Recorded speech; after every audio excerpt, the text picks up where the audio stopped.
observation.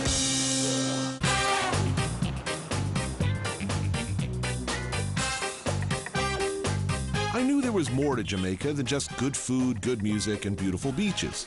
In my zeal to go beyond that, I urged my producers to look deep into the country, culture, and traditions in search of something off the beaten path.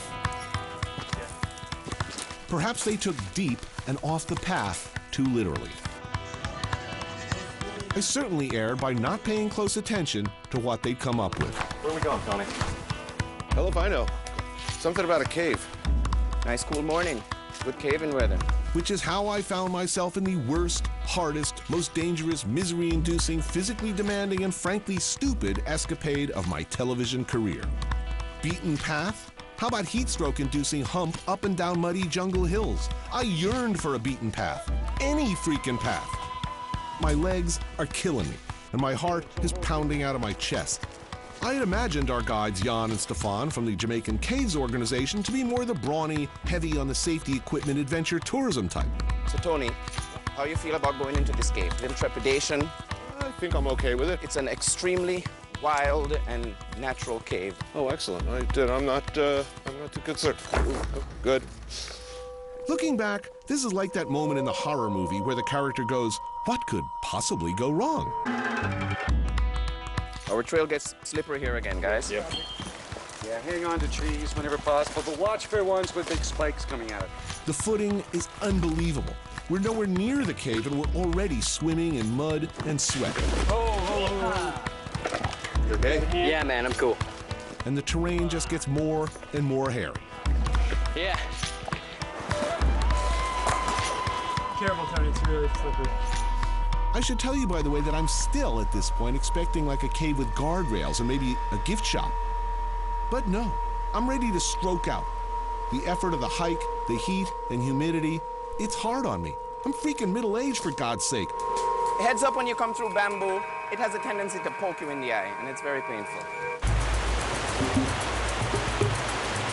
Jungle and mountains, not enough?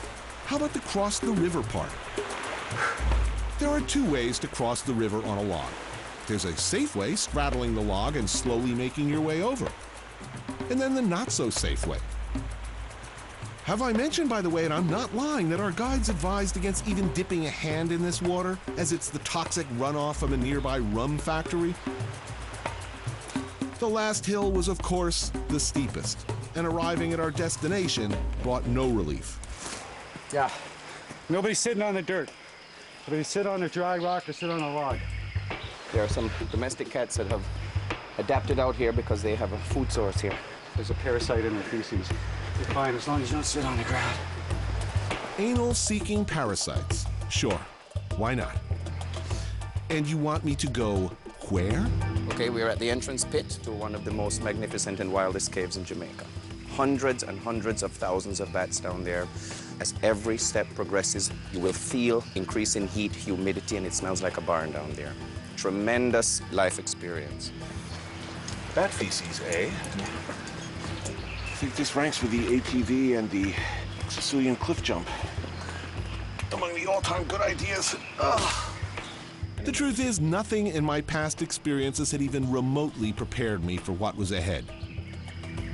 I made a point of being among the first ones down, just so I could get this bird's-eye view of Diane, who got me into this mess, hung up like a frog in biology class. Stuck in the roots.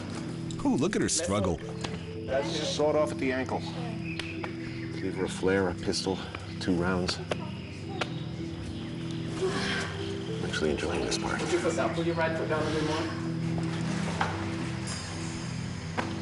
There's a tiki bar just a few yards down, right? Right? I'm not sure if it's open on Tuesday. Have you know, I expect an umbrella in my drink. We finally begin our descent into what some might call a fecal wonderland, but which me and my crew are quickly finding to be hell. What looks like mud is actually a soup of bat and roach feces. Every step is treacherous, and a fall can easily drop you 2 stories or more. And Jan cheerfully supplies a steady stream of encouraging anecdotes. You will see more roaches in here than you have ever seen in your life. Oh yeah? I'm from New York City. Millions of roaches in here. Really? Great. I look forward to that. As promised, the roaches were plentiful. They were also gigantic. They crunched under hands and feet as we went deeper and deeper. The temperature getting higher and higher as we got closer to the bats. Whoa! Gotcha. Our whole purpose in coming is falling apart as the equipment is failing. Ooh, hold on. I'm totally fogging up in here. Yeah, I know. It's like shooting in a shower. And the simple act of trying to frame a shot means leaving yourself perilously off balance and in danger of toppling off a cliff or into a soup of bat and roach feces. Watch out here. Yeah. Watch out a lot. Yeah. Every step is treacherous with occasional unpredictable drop-offs. Lose your light for a second, and it's time for a panic attack.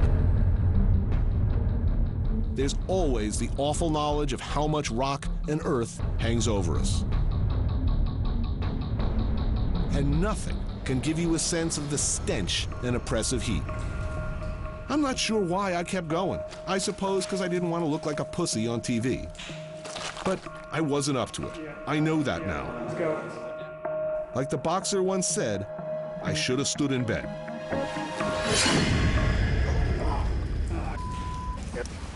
That didn't sound good. And yet Bat Boy and his friends love this. This is another day at the office for Jan and Stefan. Why does this place matter? Caves are essentially biological islands the same way that the Galapagos would be, because the invertebrates that live in the caves cannot travel overland from one cave to another. Ah, so you basically have, well, not unique species, but unique... But there is that potential, and probably that is the case, that some of the caves have species which have evolved from earlier species that had gotten in there, which are now only found in that cave. My tour here is over. It's back to the light for me. But there was one final character in this episode. Hey, you hear that? There he was, all black, a descendant of a pampered house cat, no doubt, now surviving happily on a diet of roaches and bats, and himself a host for virulent, butt-seeking parasites.